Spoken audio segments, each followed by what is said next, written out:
Bismillahirrahmanirrahim. Osmanlıca Dergi YouTube kanalına hoş geldiniz. Bu haftaki konumuz geçen haftadaki dersimizde de ifade ettiğimiz gibi ferman olacak. Sultan 3. Mustafa'ya ait bir ferman okuyacağız. Aynı zamanda tuğralar hakkında da bilgi vereceğiz. Ferman ne dersek tanım olarak Divan-ı Hümayun veya Paşa Kapısı'ndaki divanlarda alınan kararlara uygun olarak yazılan ve üzerinde ekranda da gördüğümüz üzere tuğra bulunan padişah emirlerine verilen isimdir ferman. Ferman kelimesi fermanın içinde tek başına kullanılmazdı. Belli terkipler, tamlamalar şeklinde kullanılırdı.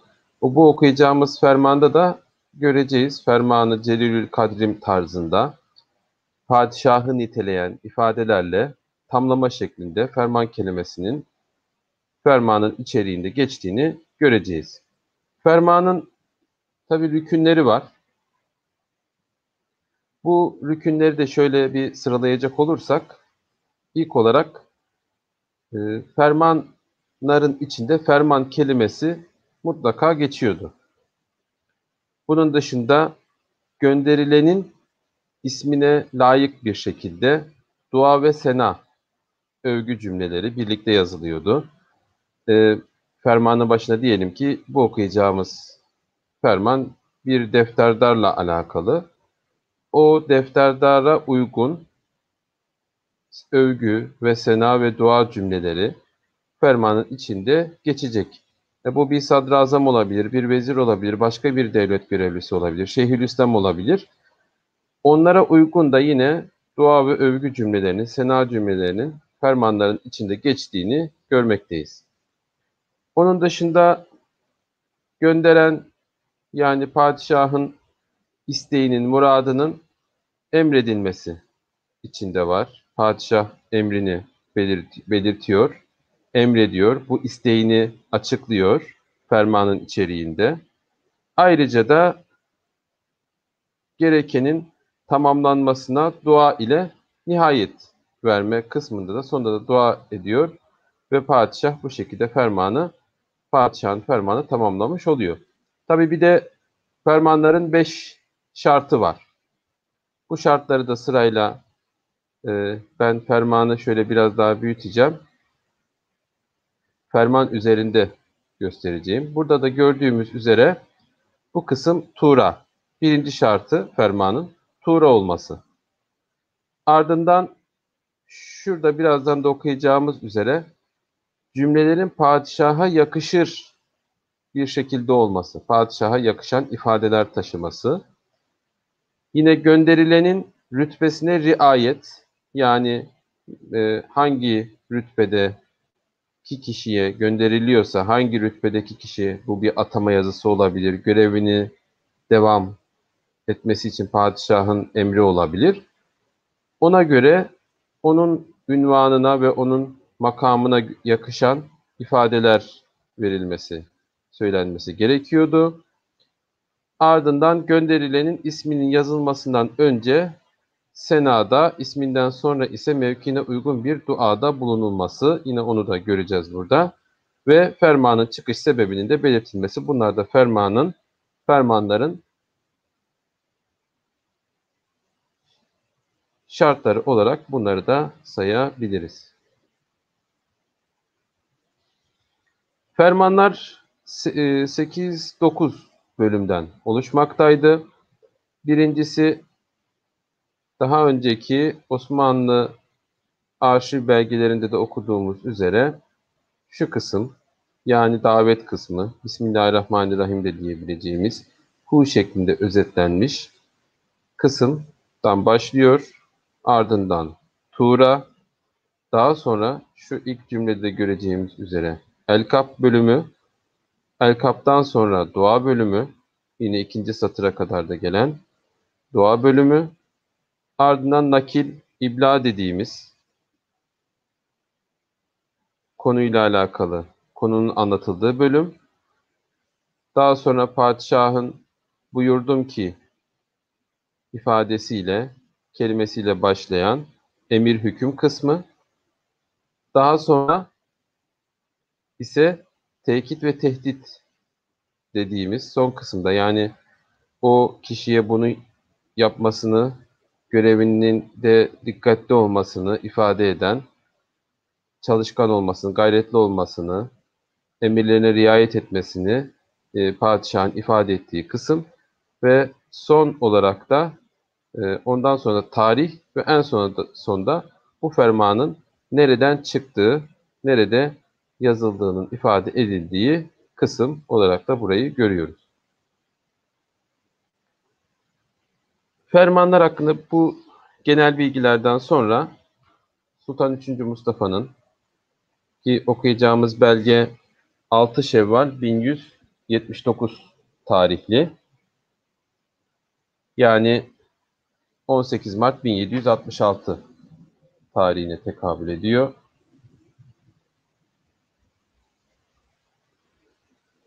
Ben Sultan 3. Mustafa'nın Tuğrasını biraz daha büyüteceğim. Şimdi bir Tuğra'nın bir hangi padişaha ait olduğunu anlamak için şu kısma baktığımız zaman burada padişahın adının yazdığını görüyoruz. Mim, Sat, Tı ve F ve Y harflerinden Sultan Mustafa olduğunu anlıyoruz. Mustafa'dan sonra Mustafa Han şeklinde şurada bir H var. Ardından Elif var ve şu kısım, gördüğümüz kısımda Nun olarak Mustafa Han. Arada bin var. Bin. Ahmet. Yine H var. Mim var. Dal var. Ahmet. Tabi özellikle şu baş kısmında padişahın ismini anlayabiliyoruz. Mustafa bin, Mustafa Han bin Ahmet ve daha sonra da şurası Muzaffer, El Muzaffer, şuralar El Muzaffer daima olarak Sultan 3. Mustafa'nın tuğrasını okuyabiliriz.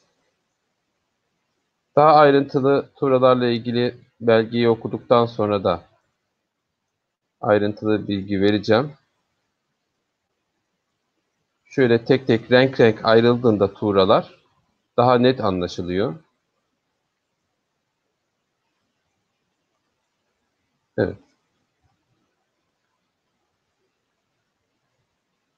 Şimdi tabii bu baş kısmında, yani el-kap dediğimiz kısmında fermanların seslenilen kişiye göre bu kısım değişiyor. Burada baş defterdara seslenildiği için şimdi okuyacağımız Arapça el-kap kısmı,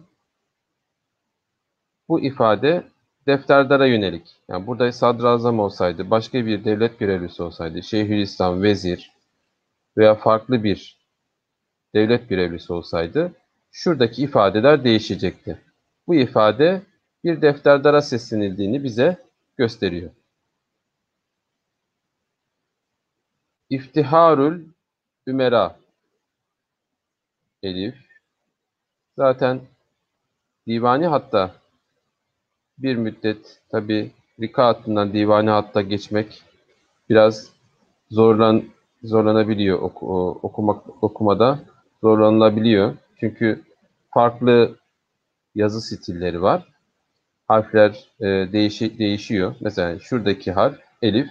Ama tabii ki okuya okuya, harflere aşina ola ola divani hatta da insan zamanla çok kolay bir şekilde, özellikle mesela şuradaki yazı stili gerçekten divani olarak açık bir yazı stili.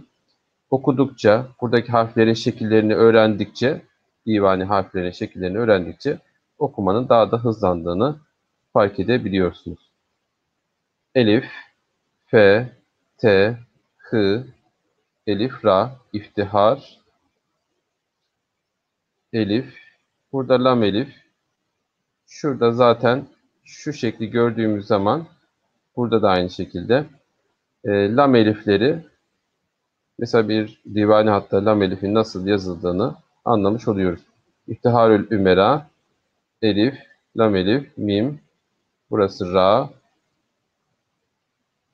tekrar elif, iftiharül ümera, vel ekabir, vav, elif, lam elif, elif eklenmiş kef. Şurada keflerin şu uzun çizgileri bize zaten o harfin kef olduğunu gösteriyor. Tekrar keften sonra elif, be ve ra, vel ekabir. Ama yani diplomatik Osmanlı belge dili kitaplarında hangi devlet görevlisine nasıl seslenildiği zaten mevcut. Yani biz şurayı hiç diyelim ki hiç bilmesek bile az çok o ifadeler standart olduğu için münşaat mecmualarında zaten bu ifadeler, seslenişler, hangi devlet görevlisine nasıl seslenileceği zaten mevcut olduğu için oralardan da istifade edilerek hiç bilmeyen bir kişi bile buradaki kelimeleri, cümleleri çıkarabilir. Ama zamanla zaten hangi devlet görevlisi nasıl okudukça belgeler, nasıl seslenildiğine aşina olundukça buradaki kelimeler de rahat bir şekilde okunabilir. Vel, ekabir, kef, elif, ve ra. Müstecmi'u, cemi'ul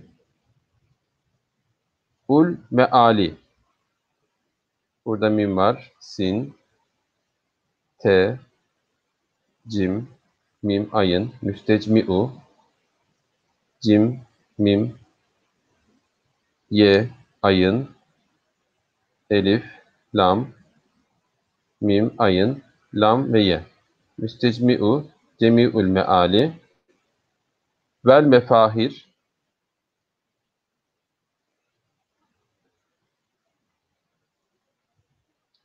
ve elif, lam, mim, fe, elif, hı, ra, vel mefahir, el muhtas, elif, lam, mim, hı, te, sat,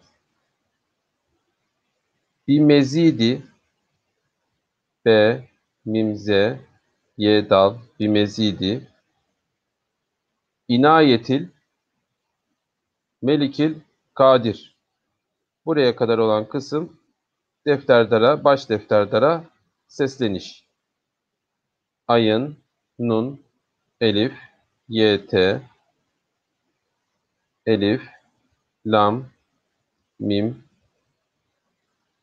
lam, kef, elif, lam, kaf, elif, dal, ra. Melikil Kadir.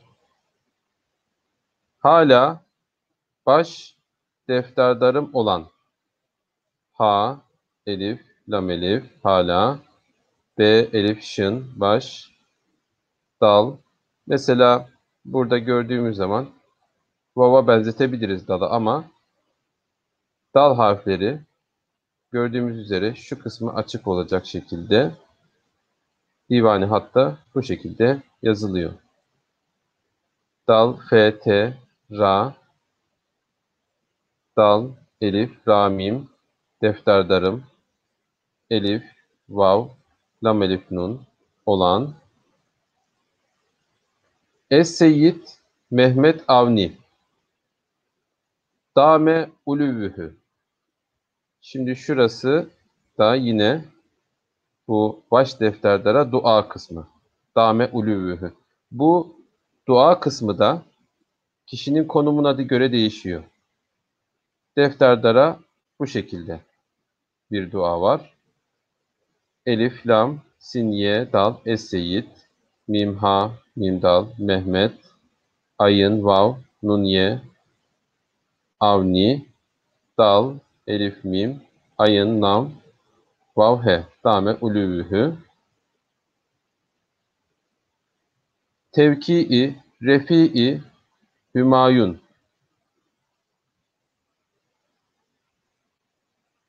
T, vav, kaf, ayın, ye, ayın, tevkii. Ra, fe, ye, ayın, refi'i. He, mim, elif, ye vav nun, hümayun. Vasıl olacak. Malum ola ki. Ve, elif, sat, lam, vasıl, elif, vav, lam, ye, cim, kaf olacak. Mim, ayın, lam, vav, mim, malum, elif, vav, lam, elif, kef, he. Malum ola ki, biline ki.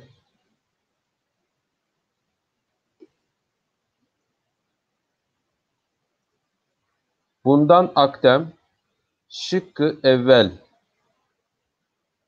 defterdarlığı, uhde-i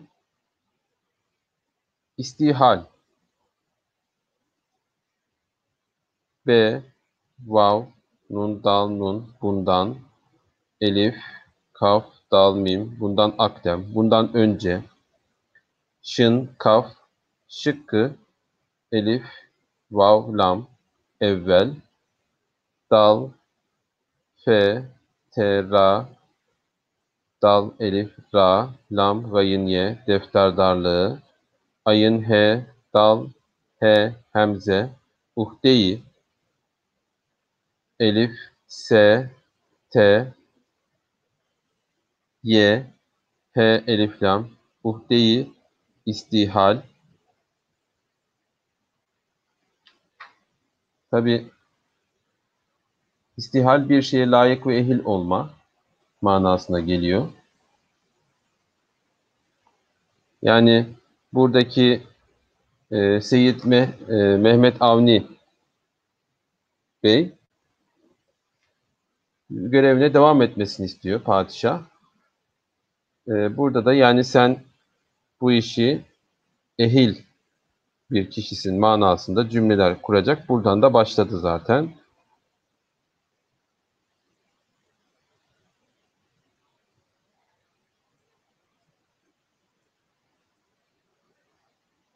Ve liyakat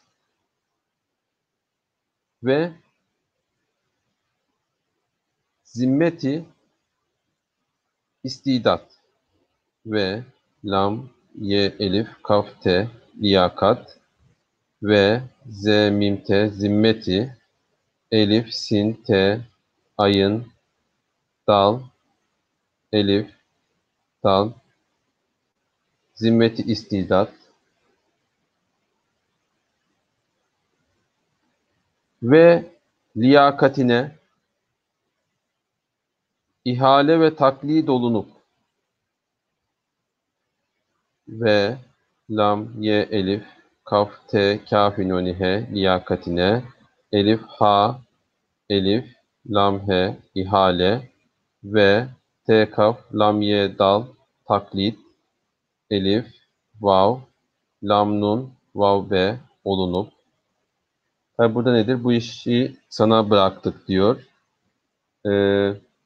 Ve sana bu görevi, rütbeyi takmak gibi sana bu görevi verdik.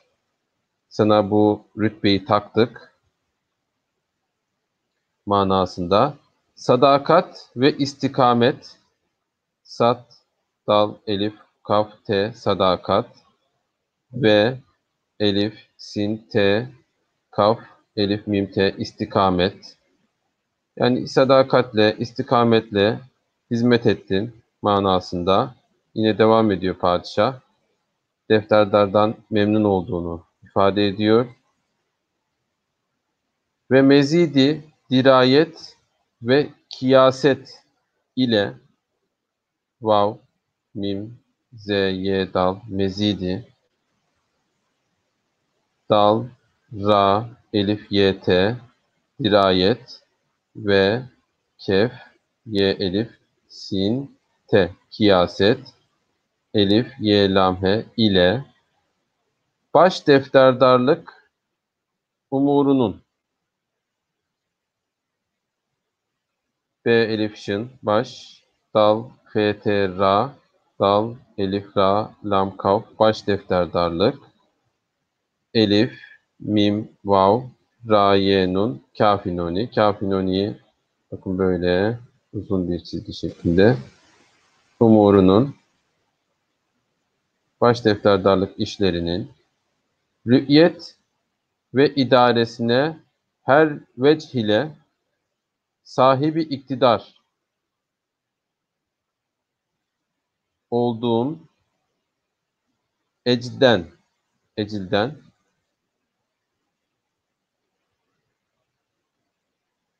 ra, hemze, vav, yt, rü'yet ve elif, dal, elif, ra, he, sin, nun, he idaresine, yani bu işleri, baş defterdarlık işlerinin bakmada, bunları idare etmede, he, ra ve cim, he, lam, he, her veçle, her yönle, sat, elif, habe, sahibi, elif, kaf, te, dal, elif, ra, sahibi iktidar, bu işe gücünde yetiyor.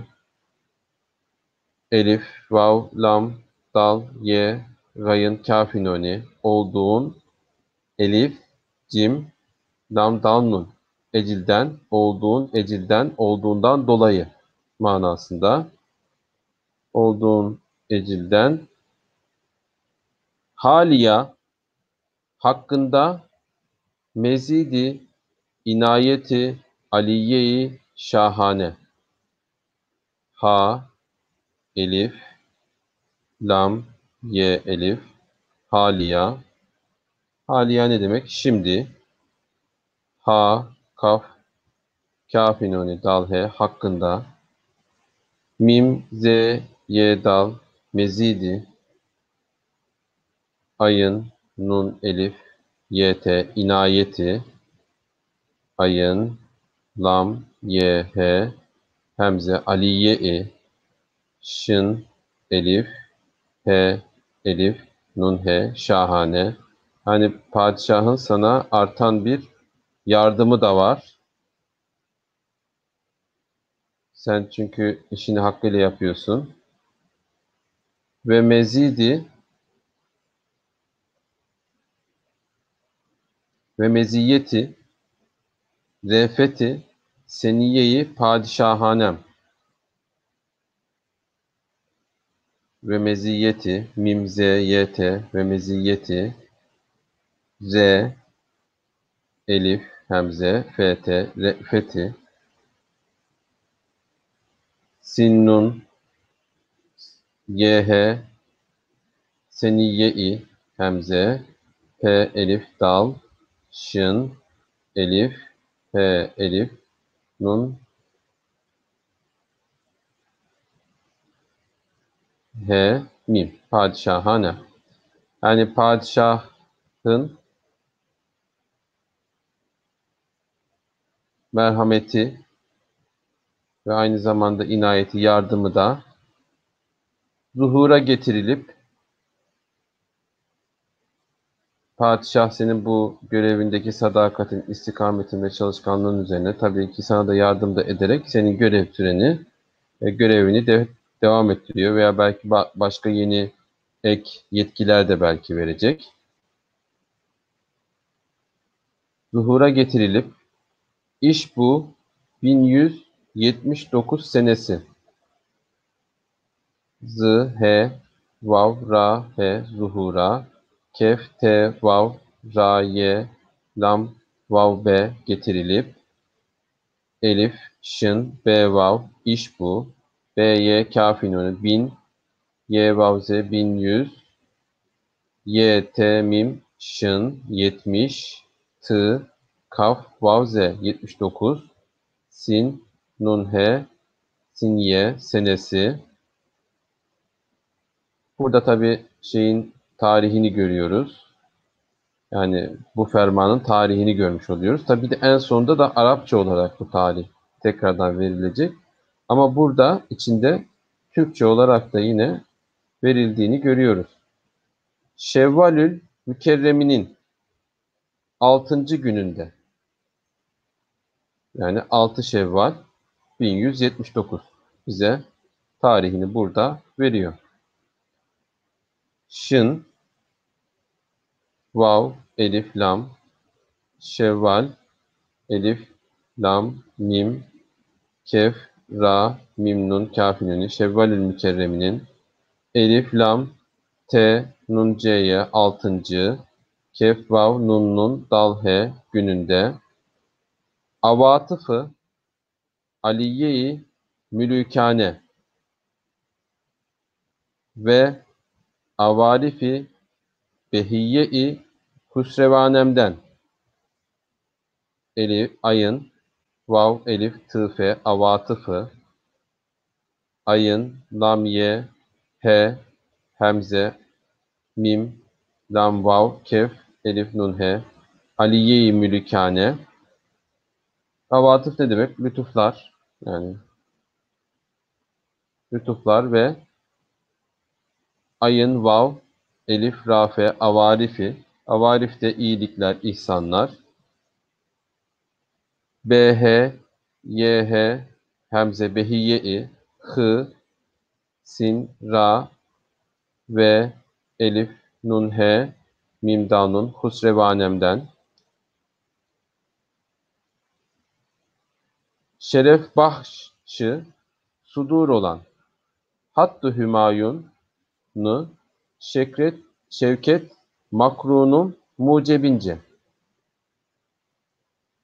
Şın, ra, fe, be, hı, şeref bahşı sat, dal, vav, ra, sudur, elif, vav, lam, elif, nun olan hı, tı, hattı, he, mim, elif, ye, vav, nun, hümayunu, şın, vav, kef, te, mim, kaf, ra, vav, nun, mim, şevket makrunum, mim, vav, c, be, nun,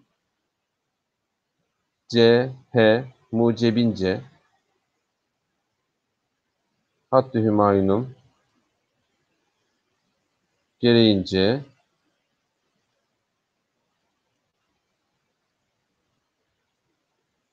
hazine-i amiremin baş defterdarlığı yine. Şimdi buradan anlıyoruz zaten. Demek ki zaten o görevde. Tekrardan padişah ona o göreve devam etmesini istiyor. Hı, z, y, nun, he, hemze, hazine-i, ayın, elif, mim, ra, he, mim, kafiruni, amiremin, b, elif, şın, dal, f, t, ra, dal, elif, ra, lam, gayın, ye, baş defterdarlığı, ye, nun, he, yine, sana, ipka ve mukarrer kılınmakla. Sin, elif, kafinoni, elif, sana, e, sin, kafinoni, elif, arada elif yok, sana, elif, b, kaf, elif, ipka, ne olacak yani? Seni yerinde bırakmak demek ipka. Yerinde bırakıyorum. Yani burada ipkadan da orada zaten görevde olduğunu anlıyorum. Yani daha önceden bu göreve atanmış, görevden alınmış, tekrar atanmış değil. İpka kelimesinden yerinde bırakma ifadesinden anlıyoruz ki görevinde devam edecek ve mukarrer kılınmakla ve mim kaf ra ra mukarrer kaf lam nun mim gayın lam he kılınmakla hakkında karar alınmış. Kemakan mutasarrıf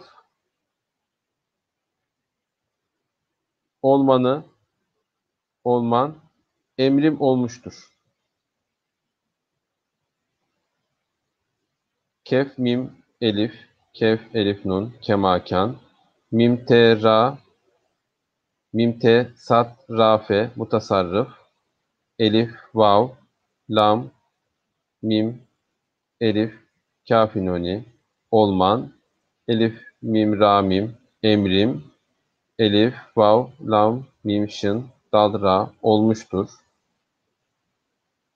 Emrim olmuştur diyor. Burada da padişah emir ve hükmünü söylüyor. Buyurdum ki Hattı Hümayun'u Şevket Makrunum'la sadır olan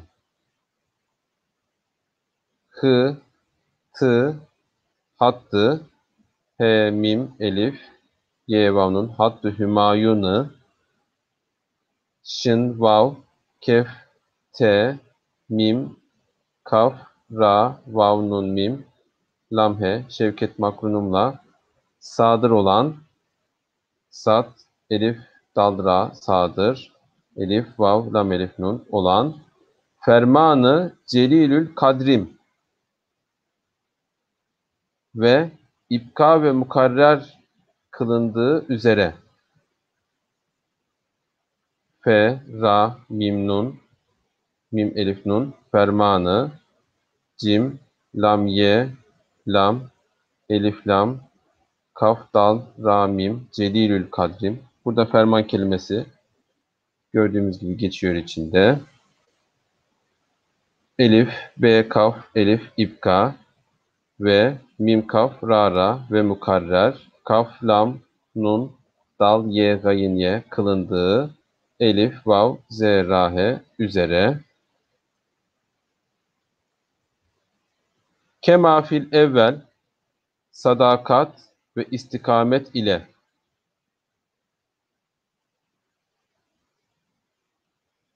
Sad, dal, elif, kaf, te, sadakat ve elif, sin, te, kaf, elif, mim, te, istikamet. Elif, ye, lam, he ile, sadakat ve istikamet ile.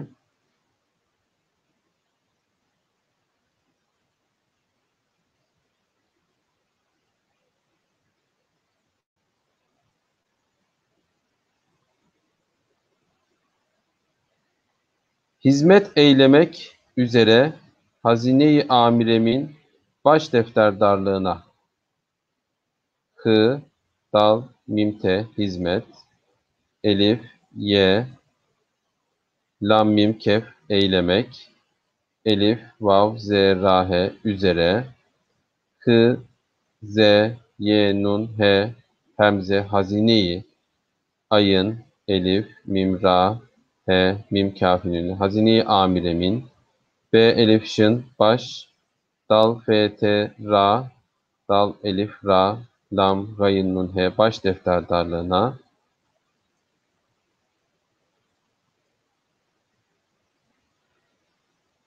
Sen mutasarrıf olup envali miriyenin cem ve tahsilinde.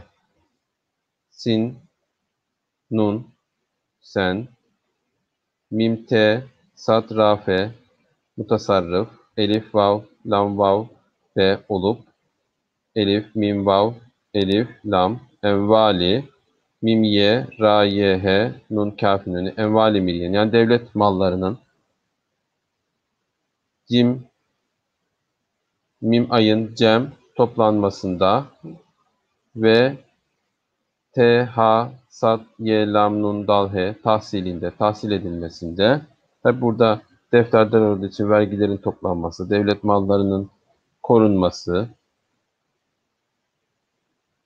ve tevfir ve teksirinde, yani çoğaltılmasında, arttırılmasında ve t, vav, fe, yera ve tevfir ve t, kef, s, yera, nun, dal, he ve teksirinde vesair fermanım olan Hıdemat-ı Aliyemin eda ve temşiyet ve tekmilinde mücid ve sa'i olasın. Burada da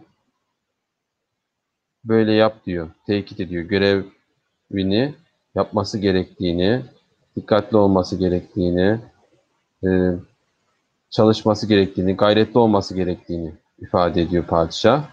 Sin, elif, hemze, ra, sair, fe, ra, mim, elif, nun, mim, fermanım, elif, vav, lam, elif, nun olan, hı, dal, mim, elif, te, hıdematı, ayın, lam, ye, he, mim, kafinoni, aliyemin, elif, dal, elif, eda, te, mim, şın, ye, te, temşiyet, temşiyete yürütme, ilerletme demek. Ve te, kef, mim, ye, lam, nun, dal, he tekmilinde, tamamlanmasında, olgunlaştırmasında Mim, C dal, mücit, yani ciddiyetle ve gayretle çalışan ve sin, elif, ayın ye, sa'i, yine çalışan, gayret eden, elif, vav, lam, he, sin, nun, olasın diyor padişah ve ardından da yine işte tekit ve tehdit dediğimiz kısmın devamı, bunu yapman gerekir diyor yani. Şöyle bilesin.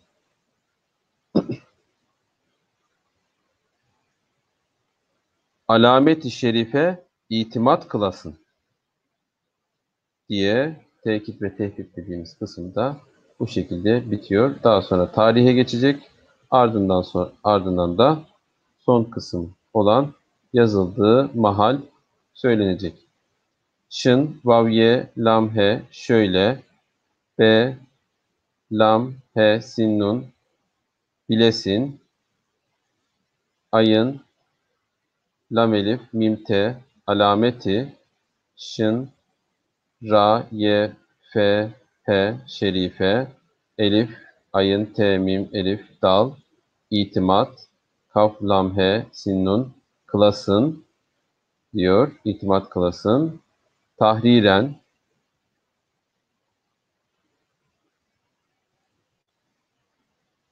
fil yevmis sadis, min şevvalil mükerrem. Yani en başta da zaten söylemiştik. 6 Şevval. Arapça olarak tarih tekrar ediyor. Fe, ye, lam, elif, lam, ye, vav, mim, fil yevmis, sadis, elif, lam, sin, elif, dal, sin, mim, nun, min şevvalil mükerrem. Şın, vav, elif, lam, mim, kef, ra, mim. Şevvalil mükerrem. Sene,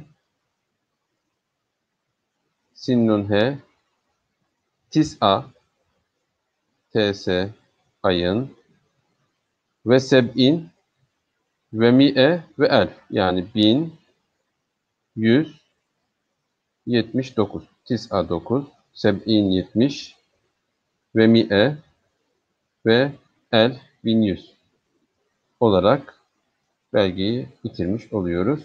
Burada da be makamı diye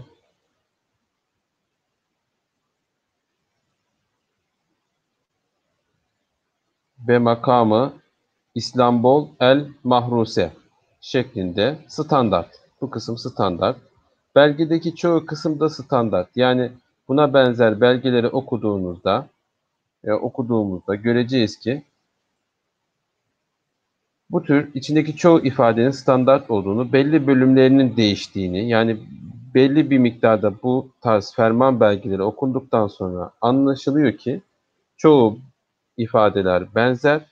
Onlar öğrenildikten sonra geri kalan kısımlarda zaten e, klasik, bizim de bugün de kullandığımız kelimeleri de ihtiva eden, çok da zor olmayan bölümler.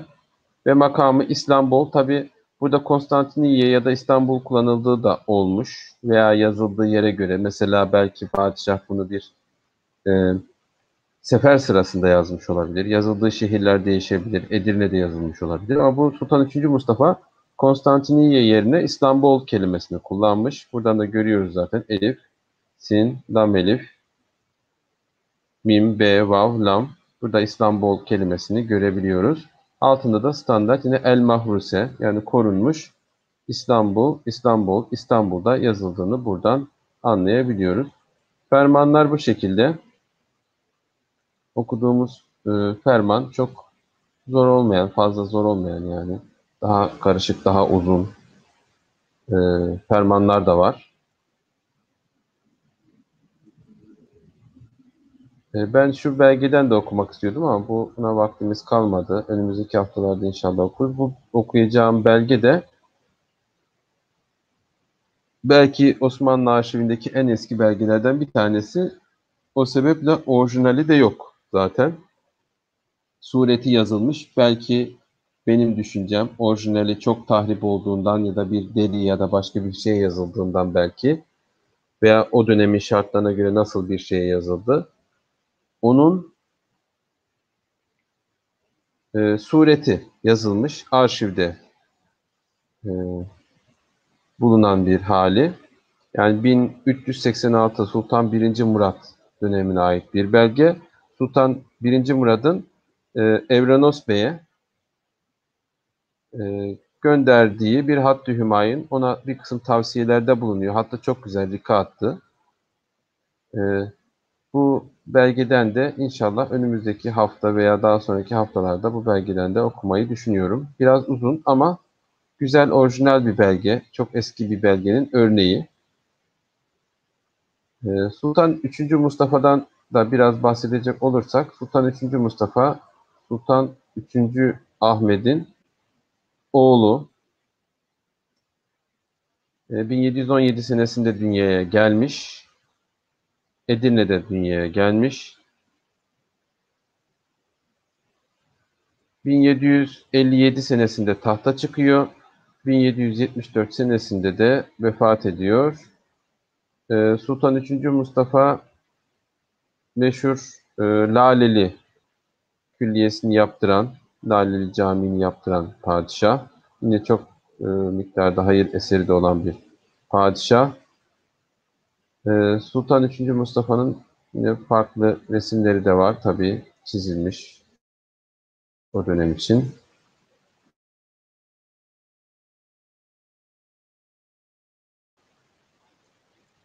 İsmi Sultan 3. Mustafa'nın bir özelliği odur. Şöyle biraz da dersimizi bitirmeden önce biraz tuğralar nasıl okunur? Onlara ben biraz daha değinmek istiyorum. Yani hazır ferman okumuşken. Osmanlı derginin de hazırladığı zaten böyle bir görsel vardı. Osmanlı sultanlarının kaligrafik nişan veya arması, bir çeşit imzası. Yani bu şekilde zaten ifade ediliyor. Ahmet Rasim Bey'in bir Osmanlı tarihi kitabı var. Osmanlı mekteplerinin de Osmanlı Devleti'nin son zamanlarında mekteplerde de okutulmuş bir Osmanlı tarihi kitabı. 4 ciltten oluşuyor. Orada bu Tuğra'nın nasıl doğduğuna dair bir rivayet var. Tabii Orhan Gazi zamanında da Tuğra kullanıldığı ifade ediliyor. Fakat orada ilk Tuğra Sultan, yani bu şu anki gördüğümüz hali bu şekilde biraz ele benziyor. Yani şöyle baktığımız zaman şu kısım baş parmak, şurada diğer üç parmak ve küçük parmak gibi, alt kısımda el gibi. Orada şöyle bir rivayet var. Şöyle bir menkıbe anlatılıyor. Yani Sultan 1. Murad'ın bir anlaşma sırasında kendisinin imza atması istenince kendisinden, bir devletle o zaman için yaptığı bir anlaşma sırasında elini mürekkebe batırıp elini belgeye bastırdığı, yani parmak izi gibi orada elinin tamamını bastırdığı ve padişahların tuğralarının bu şekle ondan sonra dönüştüğü de orada bir menkıbe olarak ifade edilmekteydi. Burada tabii sultanın adı, babasının ismi, daha sonra da El Muzaffer Daima deniyor. Şuraya da daha sonraki bazı padişahlar çeşitli ifadeler koymuşlar. Mesela şurada adli ifadesini gördüğümüzde anlıyoruz ki Sultan II. Mahmut, ya da El Gazi ifadesini gördüğümüzde anlıyoruz Sultan II. Abdülhamit, ya da Reşat yazdığında Sultan 5. Mehmet Reşat. Bu şekilde bazı padişahlar bu kısma da bir ek koymuşlar son dönemdeki padişahlarda. Burada mesela Sultan II. Mahmud'un e, tuğrası tabii bu. Adli kısmı burada yok ama şuradan böyle açtığımız zaman görebiliyoruz. Mahmud. Şu kısımda padişahın ismi yazıyor zaten. Bakın farklı renkle zaten yazılmış. Mim, ha, mim, vav. Burada görebiliyoruz. Ardından dal var. Mahmud. Han geliyor. Şurası zaten nun. Yani şu gördüğümüz kısım bir nun. Ha, elif, nun. Ardından bin geliyor. Bin şurada. Daha sonra Abdülhamit, padişahın tabi babası değişirse, hani farklı bir padişah olursa tabi ona göre şu içerik değişiyor ama şu şekil hiçbir zaman değişmiyor. Abdülhamit. Ardından Muzaffer'in şurada olduğunu ve Daima'nın da burada olduğunu görüyoruz. Muzaffer, Daima. Tabii şu kısımlar daha sonra da boş kalan kısımlarda çeşitli şeylerle tamamlanıyor. Az önce gördüğümüz Sultan 3. Mustafa'nın tuğrasında da bazı kısımların bir tuğra şeklini alması için sonradan tamamlandığını görüyorduk. Tabii isme göre değişiyor, padişah ismine göre. Ama burada gayet güzel orijinal yazılmış bir tuğra. Tabii her tuğra bu kadar tam düzgün yazılamayabiliyor. Çünkü o fermanı hazırlayan katibin hattına göre değişiyor. Tabii tuğrakeşler de var. Ama tabii ki baktığımız zaman belgelerde de görebiliyoruz. Yani hepsi aynı böyle mükemmellikte olmadığını fark edebiliyoruz. Açılımı bu şekilde. Şöyle Tuğra'nın bölümlerine de bakacak olursak yine Sultan II. Mahmud'un Tuğrası üzerinden. Tabi burada Sultan II. Mahmud'un adli mahlasını görüyoruz. Şu kısımlar Tuğ. Buraya dış beyze, iç beyze deniyor. Şu dış beyze zaten Nun harfi. Han'ın Nun'u. Şu kısım Sere, kürsü. Buralar kollar. Zülfe deniyor şunlara. Bunlar da El Muzaffer'in eli aynı zamanda. İşte Muzaffer'deki z'nın üst çizgisi tarzında kullanılıyor. Zülfetu ve burada da mahlas dediğimiz gibi Sultan II. Mahmut adli kullanmış. Sultan II. Abdülhamit El Gazi Osmanlı e, Yunan Savaşı'nı kazandığı için e, El Gazi mahlasını kullanmış. Tabi farklı padişahlardan dediğimiz gibi Sultan 5. Mehmet Reşat'ın da Reşat ifadesini burada kullandığını görebiliyoruz. Tuğralar böyle orijinal, yani mesela eğer padişah değil de onu bir vezir veya bir paşa imzalarsa da onların da Tuğra benzeri pençe dediğimiz, Tuğra gibi değil tabii, yine hani Tuğra gibi biraz tabii imza, böyle bayağı saltanat bir imza şeklinde pençe evraklara koyduklarını, pençe denilen imzalar koyduklarını görebiliyoruz.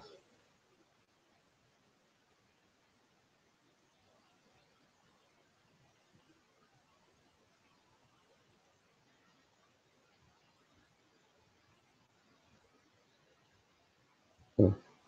Bu haftaki dersimiz bu kadar.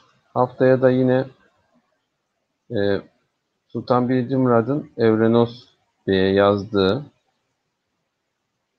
e, o Hattı Hümayun'dan biraz okumak istiyorum. Onun dışında da yine bir belge daha, vaktimiz kalırsa veya önce o belgeyi daha sonradan, çünkü Sultan 1. Murad'ın yazdığı Hattı Hümayun bayağı uzun bir e, Hattı Hümayun, belki bir derste okunamayacak kadar, ama orijinal bir belge olduğu için okumak istedim. Çok eski bir belgenin sureti. İfadeler ama baktığımızda hiç değişmediğini, Osmanlı dönemi boyunca e, belgelerde, benzer belgelerde benzer ifadelerin geçtiğini, tabii yani 500 yıl önceki belgede de yine benzer belgelerin ifadelerin geçtiğini görmüş oluyoruz. O belgeyi okuyunca e, inşallah faydalı bir ders olmuştur. Haftaya görüşmek üzere. Hayırlı akşamlar, selamlar.